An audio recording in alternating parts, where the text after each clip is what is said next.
Seorang pria berinisial IMKW menganiaya mantan pacarnya IACD di Simpang Jalan Teguh Umar, Jalan Pulau Batanta depan Paparon, Desa Dauh Purikau.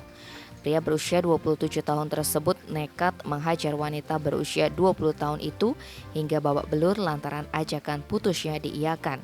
Kapolsek Denpasar Barat Kompol Imade Hendra Agustina Minggu 29 Mei memaparkan setelah ajakan putus diiyakan IACD, IMKW merasa curiga wanita itu telah mempunyai pria idaman lain.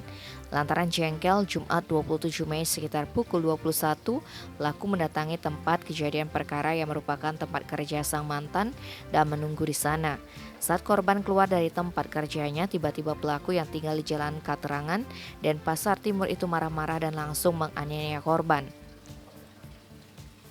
Wanita asal Jalan Mertesari dan Pasar Timur tersebut dipukul dengan tangan mengepal ke arah wajah, lalu dijambak dan ditendang.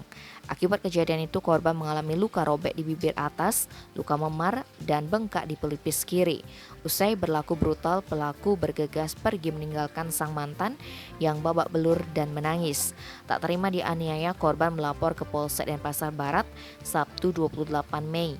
Tak butuh waktu lama, tim Opsnal Reskrim Polsek Denpasar Barat mengamankan pelaku di tempat tinggalnya. Pelaku mengaku menganiaya korban karena dendam. Tim Bali Express melaporkan.